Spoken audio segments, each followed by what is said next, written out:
Hello students, कैसे हैं। आज हम लोग फ्यूचर इंडेफिनिट के कुछ इंट्रोगेटिव सेंटेंसेस को डील करने वाले हैं। पिछले वीडियो में हम लोगों ने कुछ अफर्मेटिव सेंटेंसेस को डील किया था।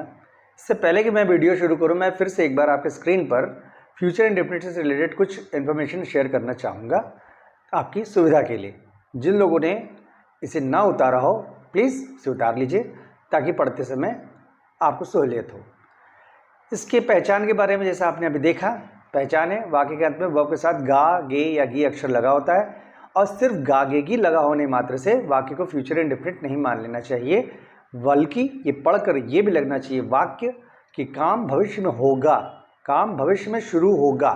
जैसे मैं उसे बुलाऊंगा, तुम उसे पढ़ाओगे, वो क्यों नहीं आएगा, वो कोशिश करेगा, ये सारे वाक्य आप पढ़कर लगेगा कि ये काम सब भविष्य में शुरू होने वाला है। इसलिए इसको हम लोग फ्यूचर इंडेफिनिट की श्रेणी में रखेंगे।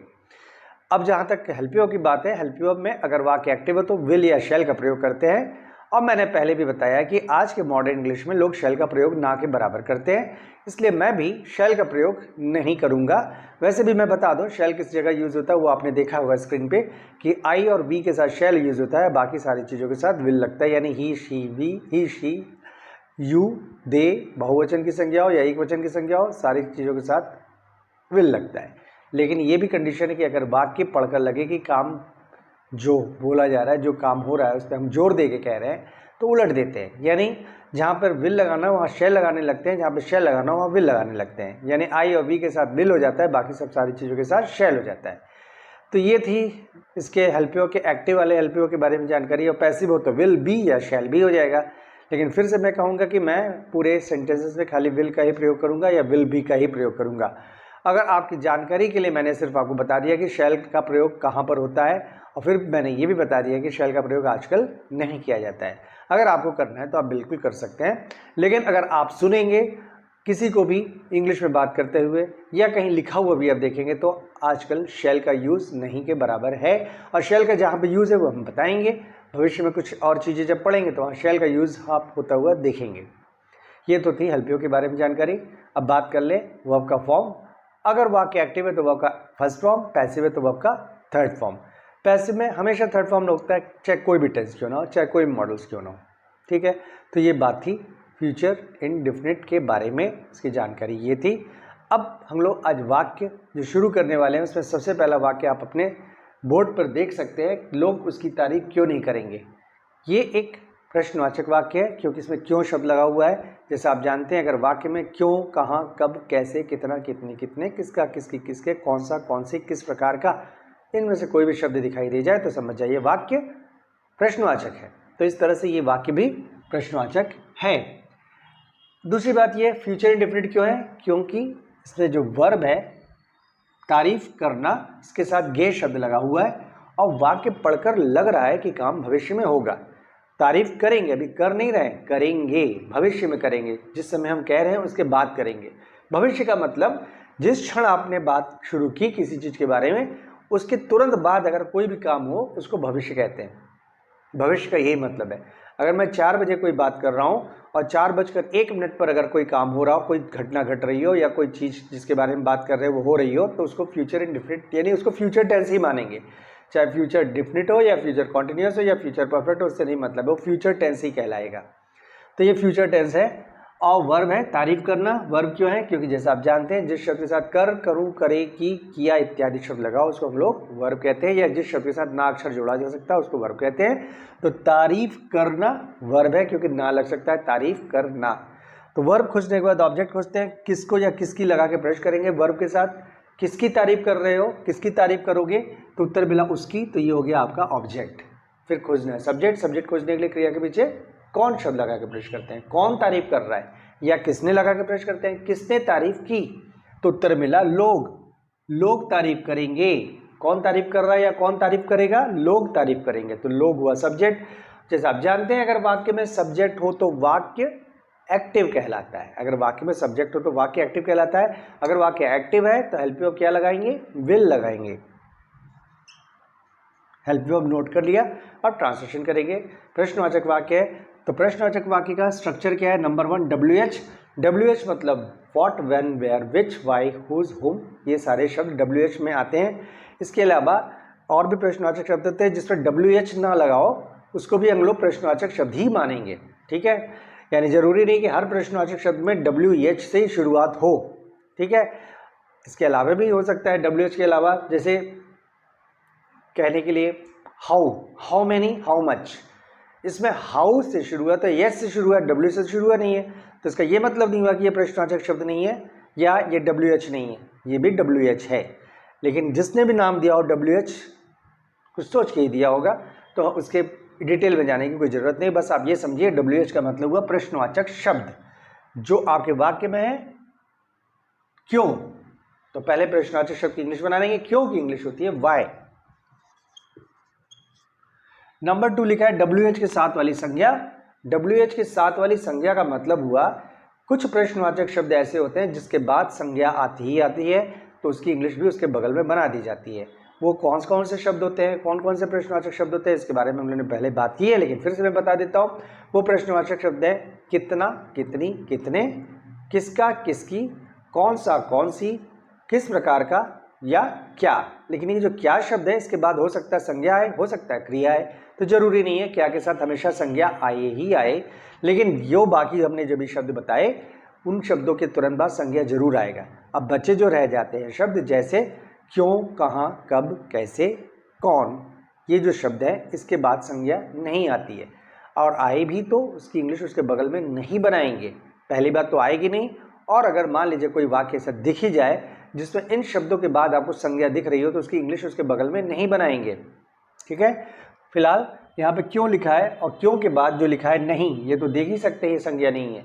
नहीं माने नॉट, इसको संज्ञा नहीं कहा जाता है, तो इसकी इंग्लिश इसके बगल में नहीं बनाएंगे। नॉट बगल में नहीं लिखेंगे, वाई के बगल में नॉट नहीं लिखेंगे, यानी नंबर 2 छोड़ देंगे। नंबर 3 हेल्प यू का पहला भाग, हेल्प यू है आपका विल। नंबर 4 सब्जेक्ट, अगर वाक्य एक्टिव हो, आप देख सकते हैं वाक्य एक्टिव है और सब्जेक्ट दिया है, तो सब्जेक्ट है लोग, पीपल। नंबर 5 नॉट, नॉट है, नॉट लिख देंगे। नंबर 6 हेल्पियो का बचा भाग, देखिए विल के साथ बी अगर लगा होता तो हम लोग कहते हैं बचा भाग है और बी लिख देते, लेकिन ये पैसिव है नहीं, ये वाक्य एक्टिव है, इसके यहाँ पे बी लगेगा नहीं। नंबर 7 वर्ब, वर्ब है तारीफ करना, प्रेज, और इसमें फर्स्ट फॉर्म लगता है क्योंकि फ्यूचर इंडेफिनिट में अगर वाक्य एक्टिव हो तो हमेशा वर्ब का फर्स्ट फॉर्म लगता है। नंबर 8 ऑब्जेक्ट, ऑब्जेक्ट क्या है उसकी, हिम, तो बना वाक्य why will people not praise him. वाक्य है कौन तुम्हें भेजेगा, कौन तुम्हें भेजेगा, ये भी फ्यूचर इंडेफिनिट है क्योंकि इसमें वाक्य है, जो वाक्य है उसमें जो काम हो रहा है वो काम हो रहा है भेजने का, उसको कहते हैं वर्ब, भेजना वर्ब है, उसके साथ गा लगा हुआ है और वाक्य पढ़कर लग रहा है काम भविष्य में होगा, यानी काम जो हो रहा है भेजने का वो भविष्य में होने वाला है, यानी भेजेगा भविष्य में। कौन तुम्हें भेजेगा, नहीं अभी भेजा नहीं है, अभी भेज नहीं रहा है, अभी बल्कि भेजेगा, भविष्य की बात है, तो ये फ्यूचर इंडेफिनिट है। इसमें वर्ब है भेजना, क्योंकि इसमें ना अक्षर लग सकता है, भेजना, तो ये वर्ब हुआ। वर्ब खोजने के बाद ऑब्जेक्ट खोजेंगे, किसको लगा के प्रश्न करेंगे, किसको भेजेगा, तुम्हें भेजेगा, तुम्हें हो गया आपका ऑब्जेक्ट। सब्जेक्ट खोजेंगे, सब्जेक्ट खोजने के लिए क्या कहते हैं, क्रिया के पीछे कौन शब्द लगा के प्रश्न करते हैं, कौन भेजेगा, तो आप देख रहे हैं कौन शब्द ऑलरेडी यहाँ लिखा हुआ है, जो प्रश्न हम सब्जेक्ट खोजने के लिए कर रहे हैं कौन, वो यहाँ वाक्य में ऑलरेडी दिया हुआ है कौन, तो ये कौन शब्द हो गया आपका सब्जेक्ट। तो आप जैसे जानते हैं सब्जेक्ट है तो वाक्य एक्टिव कहलाता है, अगर एक्टिव कहलाता है तो हेल्पियो की जगह विल का प्रयोग होगा। अब ट्रांसलेशन शुरू करेंगे, प्रश्नवाचक वाक्य, क्योंकि यहाँ पे कौन शब्द लिखा हुआ है, कौन शब्द से पता चल रहा है कि ये प्रश्नवाचक वाक्य है, तो सबसे पहले WH की इंग्लिश बनाएंगे, यानी प्रश्नवाचक शब्द की इंग्लिश बनाएंगे, और WH क्या है इसमें, कौन, हु। नंबर 2 WH के साथ वाली संज्ञा, अब देखिए WH के साथ जो शब्द है तुम्हें, ये संज्ञा जरूर है, इसको भी संज्ञा कहेंगे, प्रोनाउन है, प्रोनाउन है, ऑब्जेक्टिव प्रोनाउन है, ठीक है, लेकिन इसकी इंग्लिश इसके बगल में नहीं बनाएंगे। क्यों नहीं बनाएंगे, क्योंकि मैंने कहा है वो प्रश्नवाचक शब्द जिसके बाद संज्ञा आती है तो उसकी इंग्लिश बनाते वो कौन से थे, वो शब्द थे कितना, कितनी, कितने, किसका, किसकी, कौन सा, कौन सी, किस प्रकार का या क्या। बस सिर्फ इतने ही शब्द हैं, इतने ही प्रश्नवाचक शब्द हैं जिसके बाद अगर संज्ञा आए तो उसको उसके साथ रखा जाता है ट्रांसलेशन करते समय। बाकी अगर कोई दूसरा भी प्रश्नवाचक शब्द हो उसके बगल में अगर संज्ञा दिखे भी तो उसकी इंग्लिश उसके साथ नहीं बनाते हैं, ये बात दिमाग में अच्छी तरह रखिएगा, नहीं तो इसी तरह की कंफ्यूजन पैदा होते रहेंगे और आप गलतियां करते रहेंगे। तो यहाँ पे WH के साथ वाली संज्ञा जो लिखा हुआ है, तो WH है आपका कौन, लेकिन उसके बाद जो संज्ञा लिखा हुआ उसकी इंग्लिश यहाँ पे तो नहीं बनाएंगे। ठीक, तो जो चीजें मैं बता रहा हूं अगर आपने नोट किया होगा, कहीं नोट करके पढ़ रहे होंगे, तब तो आपको फायदा होगा, निश्चित रूप से फायदा होगा। और जो सिर्फ टाइम पास करने के लिए देखते हैं, कभी मन किया देख लिया फिर आगे बढ़ गए, उनके लिए दुनिया में कोई भी वीडियो नहीं बनाए, कोई टीचर नहीं बनाए, कोई किताब नहीं बनी है जो उनको कुछ सिखा पाए। वो केवल टाइम पास कर रहे हैं, सीखने के नाम पे टाइम पास कर रहे हैं। सीखा इस तरह से नहीं जाता है। सीखना एक डिसिप्लिन काम है जिसको बड़े विधिवत ढंग से किया जाता है। चाहे आप ऑफलाइन क्लास कर रहे हो चाहे ऑनलाइन क्लास कर रहे हो, उससे फर्क नहीं पड़ता है। अगर आप एक डिसिप्लिन स्टूडेंट हैं, अगर आपके पास डिसिप्लिन है, अगर आप डिसिप्लिन्ड मैनर में काम कर सकते हैं, तभी तो आप कुछ भी सीख सकते हैं। चाहे कठिन से कठिन चीज क्यों ना हो या सरल से सरल चीज क्यों ना हो, हर जगह आपका डिसिप्लिन ही काम आने वाला है। तो चलिए, इतना लंबा भाषण देने की कोई जरूरत नहीं है। कभी कभी जरूरत पड़ जाती है तो मैं दे देता हूं, मैं भी अपने आदत से लाचार हूं। Number 2 cancel, number 3 help you का पहला भाग, हेल्प यू आप देख रहे हैं विल। नंबर 4 सब्जेक्ट, सब्जेक्ट की इंग्लिश देखिए पहले ही बन चुकी है, कौन सब्जेक्ट है, लेकिन इसकी इंग्लिश हम लोगों ने पहले ही बना दी है, क्योंकि ये एक तरह से देखा जाए संजोग है कि ये सब्जेक्ट भी है और ये अपने आप में एक प्रश्नवाचक शब्द भी है। तो इसको चाहे सब्जेक्ट मानिए प्रश्नवाचक शब्द मानिए, उससे नहीं मतलब। पहले उसने कहा WH की इंग्लिश बनाओ तो अपने बना दिया, और अगर आपने यहां से बनाना शुरू किया होता तब भी यही क्रम बनने वाला था। अभी देखिए मैं दिखा देता हूं।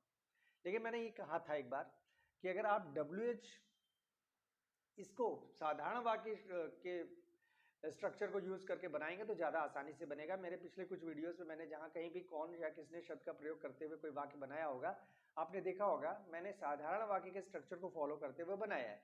तो उसमें क्या होता है, इस तरह की कोई दुविधा नहीं होती, वह आराम से वाक्य बनता चला जाता है, क्योंकि वहां सबसे पहले किसकी इंग्लिश बनती है, सब्जेक्ट की। और सब्जेक्ट इसमें किसको आप मान रहे हैं, कौन को, तो सबसे पहले कौन की इंग्लिश बना दिया हूं। फिर नंबर 2 क्या आता है, हेल्प यू अप, विल लगा दिया। नंबर 3 क्या आता है, नॉट, नॉट होता तो नॉट लगाते थे। नंबर 4 हेल्प यू का बचा हुआ होता तो लगा देते। फिर वर्ब, वर्ब लगाते, फिर ऑब्जेक्ट लगा देते। तो कहाँ कोई अड़चन आती, कोई WH वाला वर्ड तो बीच में आता नहीं है। लेकिन यहाँ पे जब आप प्रश्नवाचक वाला वाक्य जो है इस स्ट्रक्चर का यूज करते हुए जब ट्रांसलेट करते हैं तो ये बीच में एक दो अड़चन आएगी, तो इसको आपको ध्यान में रखना पड़ेगा। मैं वीडियोस में देख करता रहता हूँ कि कभी प्रश्नवाचक वाक्य के जो स्ट्रक्चर है उसका यूज करते हुए इस तरह के वाक्य बनाता हूँ, कभी कभी साधारण वाक्य का जो स्ट्रक्चर है जिसको सकारात्मक वाक्य कहते हैं उसका स्ट्रक्चर प्रयोग करते हुए भी इस तरह के वाक्यों को बना के दिखलाता रहता हूँ। और ताकि ये आप पर हो जाए निर्भर ये बात कि आपको किस स्ट्रक्चर का यूज करके बनाने में ज्यादा आसानी होती है, वो अपने हिसाब से आप चूज कर सकते हैं। चूंकि यहाँ पर मैंने बना दिया है तो अब शुरू कर दिया बनाना, तो मैं बना के दिखा देता हूँ। तो यहाँ पे पहले हेल्पियो का पहला भाग विल हो गया, इसके बाद सब्जेक्ट, सब्जेक्ट जिसको हम लोगों ने कहा कौन, इसकी तो इंग्लिश आपने पहले ही बना ली है, तो अब यहाँ पे कुछ नहीं बनेगा। यहाँ ऑब्जेक्ट की तो बनेगी नहीं क्योंकि ये पैसिव नहीं है। नंबर 5 नॉट, नॉट है नहीं, छोड़ देंगे। नंबर 6 हेल्पियो का बचा भाग, पैसिव होता तो बी लगाते हैं, बी नहीं है, छोड़ देंगे। नंबर 7 वर्ब, वर्ब भेजेगा सेंड फर्स्ट फॉर्म क्योंकि एक्टिव है। नंबर 8 ऑब्जेक्ट, ऑब्जेक्ट क्या है तुम्हें, you, who will send you, क्या वह तुम्हें धोखा देगा, वाक्य है क्या वह तुम्हें धोखा देगा।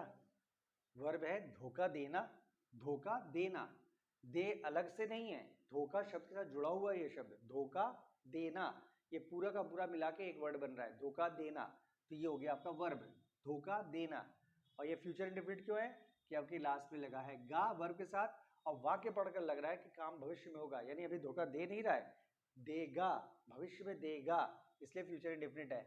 अब वर्ब खोजने के बाद ऑब्जेक्ट खोजेंगे, ऑब्जेक्ट किसी को खोजना होगा तो वर्ब के पीछे किसको लगा के प्रश्न करेंगे, किसको धोखा देगा, किसको धोखा देगा, तुम्हें, तुम्हें हो गया आपका ऑब्जेक्ट। सब्जेक्ट खोजे, सब्जेक्ट खोजने के लिए क्रिया के पीछे कौन शब्द लगा के प्रश्न करेंगे, कौन धोखा देगा, कौन धोखा देगा, वह धोखा देगा, वह हो गया आपका सब्जेक्ट। सब्जेक्ट मिल गया मतलब वाक्य एक्टिव है तो हेल्पियो के स्थान पे विल का प्रयोग करेंगे। अब ट्रांसलेशन शुरू करेंगे। ये भी प्रश्नवाचक वाक्य है क्योंकि वाक्य में लिखा है क्या, क्या शब्द से पता चल रहा है कि एक प्रश्नवाचक वाक्य है। तो सबसे पहले किसकी इंग्लिश बनाएंगे, WH की, यानी प्रश्नवाचक शब्द की इंग्लिश बनाएंगे। प्रश्नवाचक शब्द क्या है इस वाक्य में, क्या, क्या की इंग्लिश क्या होती है, व्हाट, लेकिन यहाँ पे व्हाट का प्रयोग होगा नहीं होगा। अगर आपने पिछले वीडियोस को देखे होंगे तो आप समझ सकते हैं कि आप क्या का प्रयोग कब करते हैं कब नहीं करते, यानी क्या की इंग्लिश कब बनाते हैं कब नहीं बनाते हैं। अगर नहीं देखा हो तो फिर से मैं बता देता हूँ। देखिए अगर वाक्य में क्या शब्द आए, वो क्या शब्द कहीं पर भी हो, सिर्फ ये क्या शब्द के बारे में रूल है और किसी दूसरे प्रश्नवाचक शब्द के बारे में ऐसा कोई रूल नहीं है, ठीक है। सिर्फ क्या शब्द के बारे में कि अगर क्या शब्द वाक्य के शुरू में आ रहा हो तो ये देखिए आप कि क्या के बगल वाला जो शब्द है वो वर्ब है क्या। अगर वर्ब है तो क्या की इंग्लिश बनाइए, वर्ब नहीं है तो क्या की इंग्लिश मत बनाइए। तो देखिए यहाँ पे क्या के बगल वाला शब्द वर्ब नहीं है तो ये क्या की इंग्लिश नहीं बनेगी यहाँ पे। या दूसरा तरीका है कि ये वाक्य पढ़िए, इस प्रश्न को पढ़िए और सोचिए कि इसका उत्तर हाँ या ना में आ रहा है कि नहीं। वाक्य क्या है, क्या वह तुम्हें धोखा देगा। अगर देगा तो बोलोगे हाँ, नहीं देगा तो बोलोगे नहीं, यानी इस प्रश्न का उत्तर हाँ या ना में आने वाला है। तो अगर प्रश्न का उत्तर हाँ या ना में आता है तो भी क्या की इंग्लिश नहीं बनाते हैं, ठीक है। चाहे ऐसे समझे चाहे वैसे समझे, क्या की इंग्लिश कब नहीं बनाते हैं मैंने बता दिया है। अब क्या करेंगे तो यहाँ पे WH की जगह कुछ नहीं होगा, यानी WH के मतलब वॉट नहीं लिखेंगे शुरू में। अगर वॉट नहीं लिखेंगे तो नंबर 2 कैंसिल हो जाएगा अपने आप, नंबर 2 से कोई मतलब नहीं है, सीधे नंबर 3 से शुरू करेंगे यानी हेल्पियो का पहला भाग, यानी सबसे पहले हेल्पियो का पहला भाग लिख देंगे विल। नंबर 4 सब्जेक्ट, अगर वाक्य एक्टिव हो, देख रहे हैं आप वाक्य एक्टिव है तो सब्जेक्ट क्या है वह ही। नंबर 5 नॉट, नॉट है नहीं, छोड़ देंगे। नंबर 6 हेल्पियो का बचा भाग, हेल्पियो का बचा भाग यानी बी लगा होता तो लगता नहीं है, छोड़ देंगे। नंबर 7 वर्ब, वर्ब है धोखा देना, धोखा देने को कहते हैं डिसीव या बिट्रे।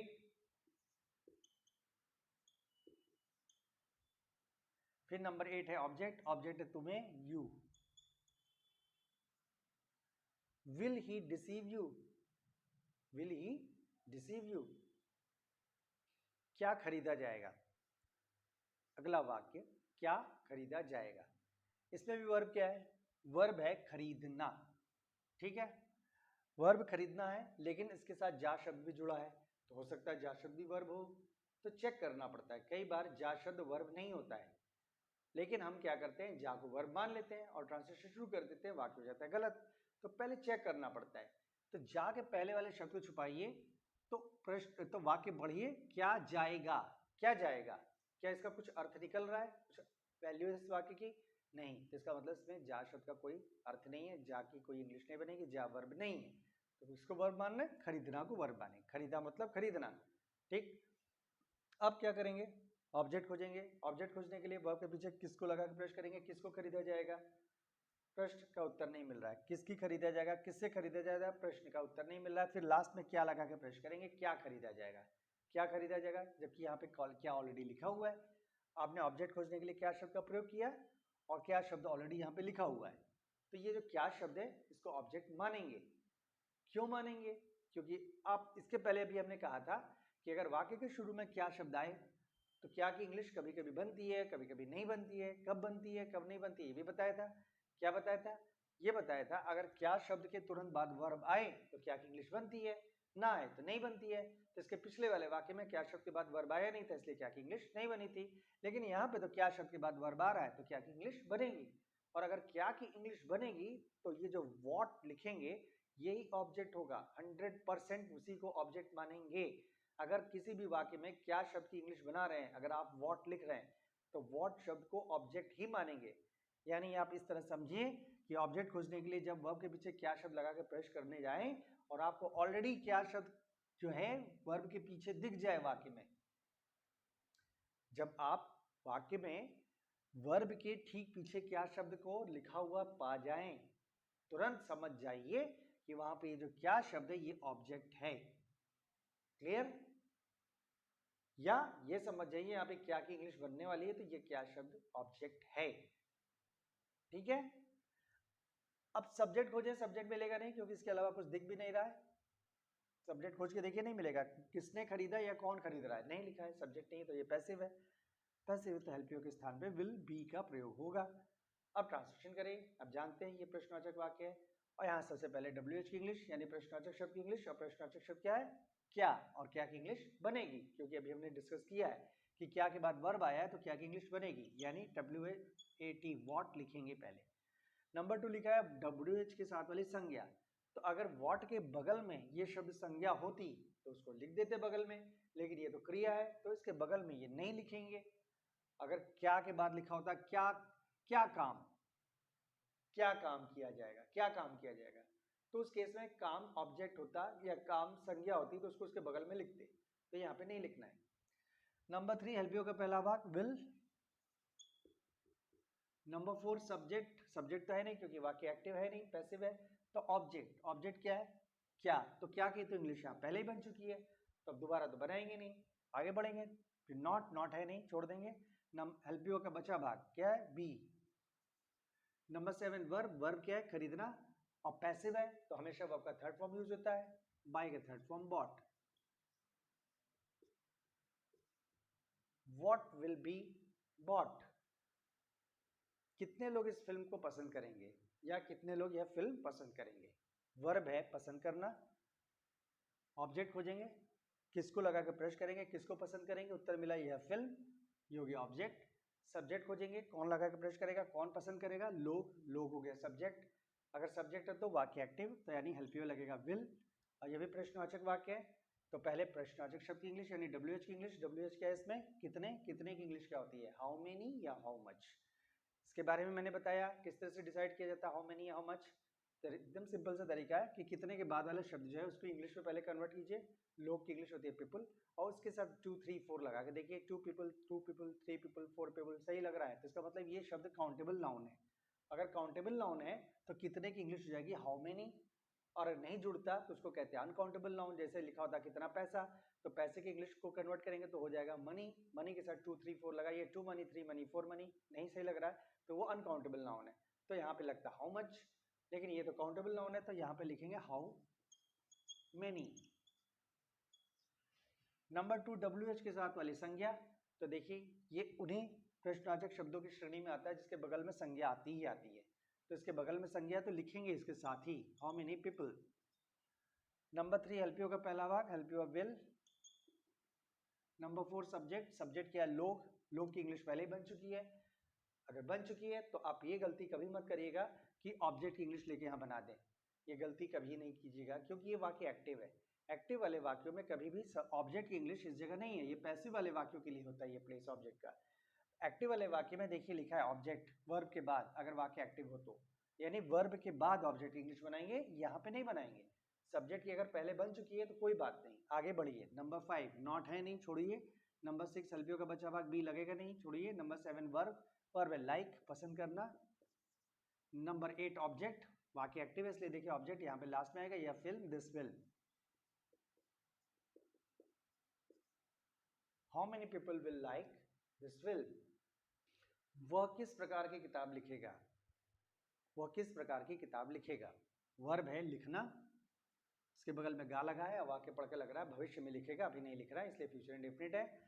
ऑब्जेक्ट खोजेंगे, किसको लगा के प्रश्न करेंगे, किसको लिखेगा या किसकी लिखेगा या किससे लिखेगा, या इससे प्रश्न सही ना लगे तो क्या लगा के प्रश्न करिए, क्या लिखेगा, उत्तर मिला किताब लिखेगा।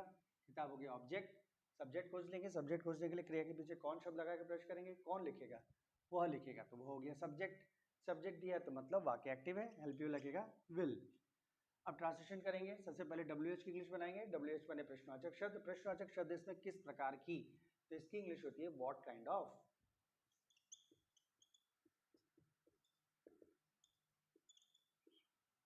नंबर 2 WH के साथ वाली संज्ञा, मैंने बताया है वो सारे शब्द जो कि जिसके बाद संज्ञा आती है, तो उसमें से ये भी एक शब्द है, ये भी एक प्रश्नवाचक शब्द है, किस प्रकार की, जिसके बाद संज्ञा आती है। देखिए किस प्रकार की, इसके बाद संज्ञा आई तो इसकी इंग्लिश के बगल में which kind of book. Number 3 help you का पहला भाग विल। नंबर 4 सब्जेक्ट, सब्जेक्ट क्या है? वह, ही। नंबर 5 नॉट, नॉट है नहीं, छोड़ देंगे। नंबर 6 हेल्प यू का बचा भाग बी लगेगा नहीं क्योंकि पैसिव नहीं है। नंबर 7 वर्ब, वर्ब है लिखना, राइट। नंबर 8 ऑब्जेक्ट, ऑब्जेक्ट है किताब तो इसकी इंग्लिश पहले ही बन चुकी है, तो इस तरह से वाक्य बना what kind of book will he right. Match कब आरंभ होगा, मैच कब आरंभ होगा, इसमें वर्ब है आरंभ होना। एक बार मैंने और डिस्कस किया है कि हो शब्द बहुत ही कंफ्यूजन पैदा करने वाला शब्द है। कभी कभी हो शब्द वर्ब होता है और कभी कभी हो शब्द वर्ब नहीं होता है, वो पहचान वाले शब्द का हिस्सा होता है।